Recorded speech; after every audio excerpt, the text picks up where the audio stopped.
بين لحظة انطلاق الصاروخ وتحول البيت إلى ركام بدأت القصة وانتهت عند كثيرين، لكن ثمة أمور بين البداية والنهاية عمدنا إلى إعادة سردها، جمع تفاصيلها، البحث عن أبطالها، أو بمعنى أدق ضحاياها، لنقدم القصة كاملة. ليالي الشمال الحزين الشمال وعبر طريق طويل ووعر سعينا إليهم.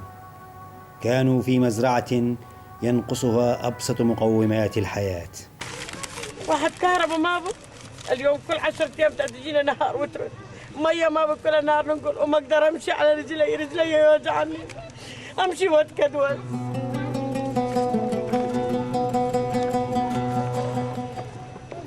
وما إن أنهى الطبيب الذي رافقنا في رحلتنا فحوصه على الأطفال حتى عدنا إلى أم علي التي كانت تعارك موقد النار لتعد الطعام، وعادت إلى بث شكواها. بيتي راح، جينا كم نهار نهد بيتنا، قبل اللي يجي قالوا لازم طيران وما طيران انهزمنا، بهزمتنا نهد بيتنا.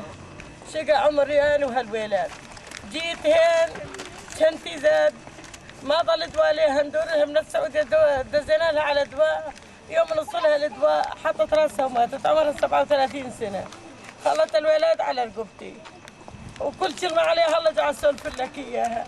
بيت هذا شقى عمري، ربيت ولادي يتامى صغيرين منهم صغيرون، رديت ابتليت بيتامى، من الحزن اجيب الولاد اليتامى هذول شو اسوي بيهم؟ لا راتب لا مصاريفي لا بيت عندي لا مرة عندي، كل شيء ما بي عندي والله العظيم، كل كلمة عليها الله جعل اسولف لك، وانا حالف لكم الصهيوني جاب السولف، والله ما ضل عندي شيء. شقى عمري وانا والولاد، من عمري 27 سنه قعدت على الولاد، ربيت يتامى، رديت الحز ولاد ابني زاد ماتت المراه زاد قمت احوي يتامى وما في شيء عندي، وضحك لي شلون قاعد اطبخ شلون قاعد اسوي، بس حسبنا الله ونعم الوكيل، حسبنا الله ونعم الوكيل، حسبنا الله ونعم الوكيل عليك يا بشار، ايش سوينا فيك تسوي بينا هالعمل هذا؟ كان النزوح وازعا للنجاة من الموت، لكنه أدرك طريقه فتخطف أم هؤلاء الصغار عندما أصبح الحصول على دوائها ضربا من المحال.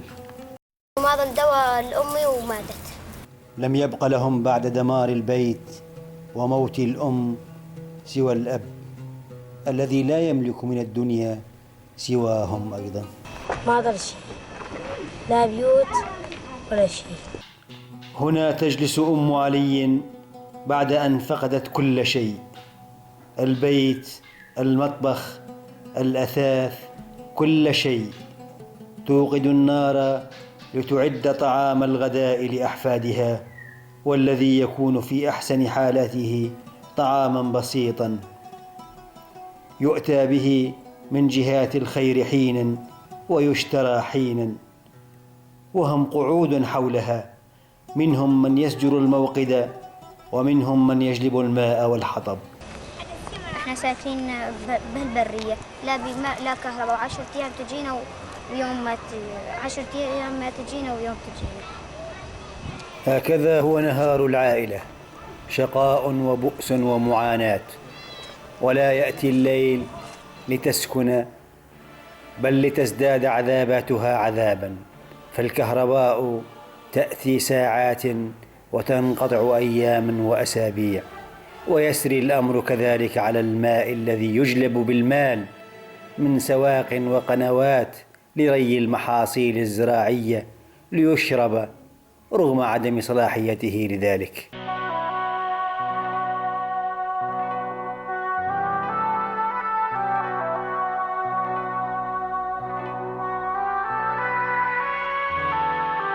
غادرنا المزرعة تحت جناح الليل الثقيل، والظلام يلف كل شيء، لا تجلوه إلا أضواء قوافل الفيول العابرة وضوء طاحونة القرية التي تعمل ليل نهار لتسد احتياج الناس للطحين بعد أن صار رغيف الخبز حلما.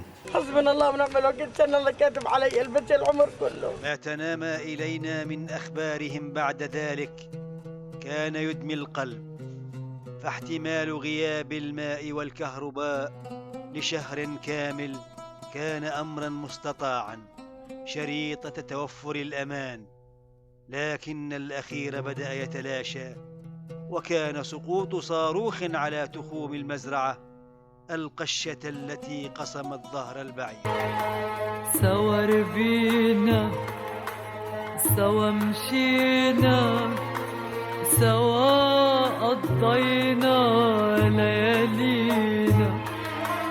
معقول الفراق يمحي أسامينا، ونحنا سوا سوا ربينا. حين قررنا العودة إلى بيتهم لاستكمال تسويره، لم نكن على موعد معهم، ولم نكن نعلم بعودتهم. كانت مصادفة خيرا من الميعاد، وعادت رحى الحديث تطحن القلوب وتعتصرها ألما. يا الله ربيتهم يتامى منهم صغار، وتعبت تعب الكفار.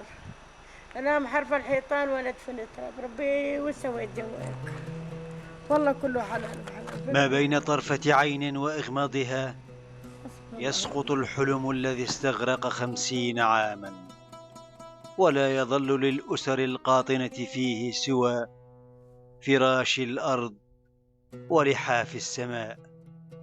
والوعود التي تلقتها العائلة بالتعويض ما تزال وعودا، والخشية أن تظل مجرد وعود.